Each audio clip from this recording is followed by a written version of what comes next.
More than bananas, how the Christian faith works for me and the whole universe. Episode 3.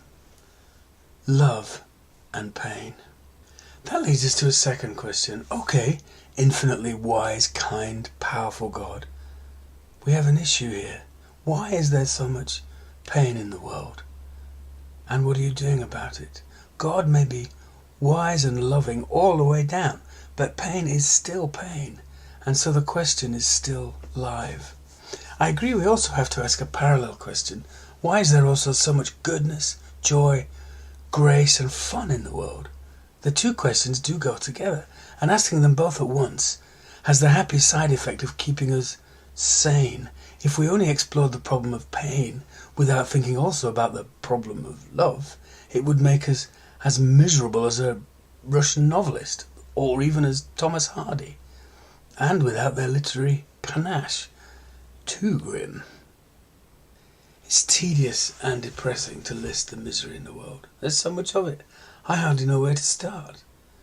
Children abused, dictators who run countries to fill their own wallets and won't let anyone else have a turn, injustice everywhere, cancer, loneliness, and minor acts of meanness on the road against people driving innocent but unfashionable cars. At the same time, inexplicable good often oozes from the wounds. Cut us down, still we hope, and we don't always know why. We grow back and rebuild and fight another day. Children still think, why walk when you can skip? We dance, even as oldies, we play. Evil does its worst and we produce our best. We keep falling in with people who are nice and funny and good. They do kind things. I watch the primary school children at the end of the school day, running to see their parents, arms wheeling. Don't you know, I ask, that after life has had you for a bit, some of you are going to be divorced, alcoholic, diseased, embittered? Look at your parents if you don't believe me. Why do you hope? Their arms still wheel. Very oddly, creation itself mirrors this human experience. As I read this, somewhere in the world, some teenage chimps are slowly torturing a bonobo monkey to death for fun. A frog is dying of thirst in my garden, perhaps calling fruitlessly to God for a lap of water to wash in, or a juicy slug to eat. Above the frog in the cherry tree, collared doves coo, apparently for no other reason than happiness at sitting on a tree branch in the sunshine. On the holiday in Pembrokeshire from which we have now returned, our dog fetched thrown sticks from the ocean, coughing up water, eyes dreamy with joy. Creation too, in our eyes at least, is blithe and carefree and cruel and sad.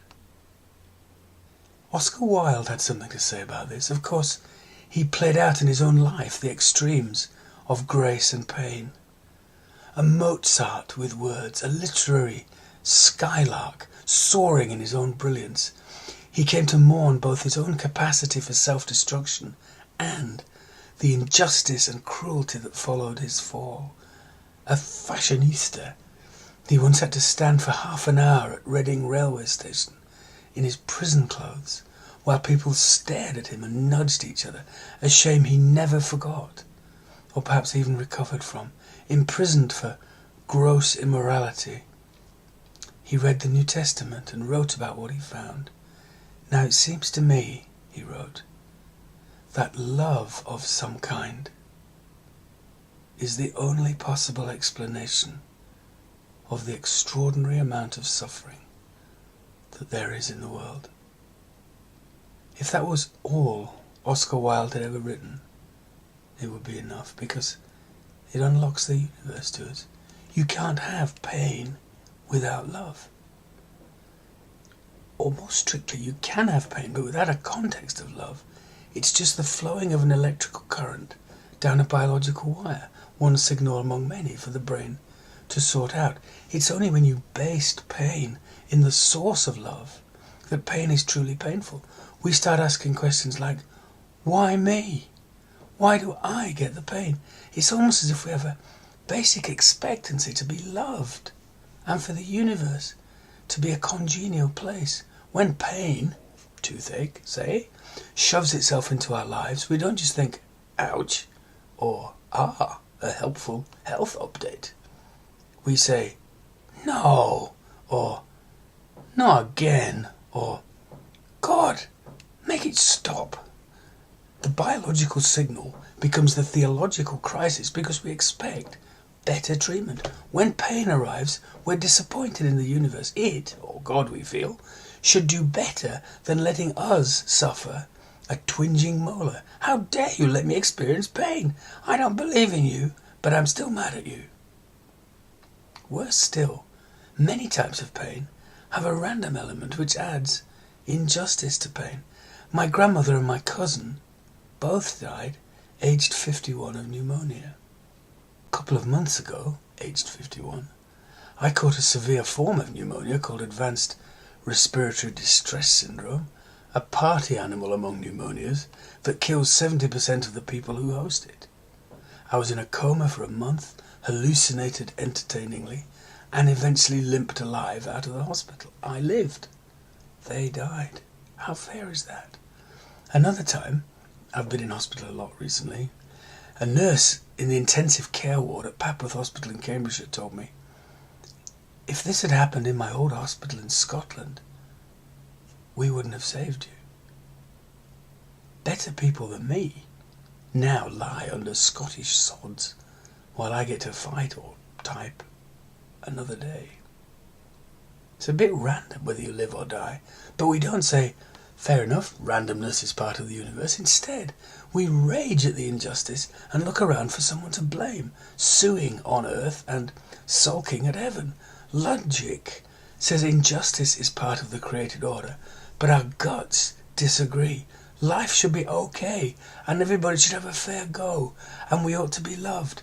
There's a problem of pain because we have a built-in expectancy of a kind and reasonable universe. So you can't have pain without a loving context to feel the pain from. Let's ask the reverse question. Can you have love without pain? I think you can, or rather, I don't think we can, but I think it can be dreamed of. Take out evil and take out death, and you dig out the roots of pain, and only love is left. In a world without evil or death, nothing can hurt you again. Such a world would be the place we all long for. Stretching into eternity, extending everywhere, all we would see would be health, harvests, good days, happy relationships. No parting would be forever. No sorrow or loss would fail to turn out well eventually. Several thoughts flow from this. First, love must be greater than pain, because only it can survive without the other. Second, this mythical, pain-free universe, eternal, joyful, reminds us of God. It reflects God's godness better than our current universe does. Perhaps it is nearer to him. Third, if it's true that one universe is so constructed that it has to include both love and pain, but another universe is theoretically possible with all love and no pain, how come we ended up in the wrong universe? I'll leave that question to the next episode.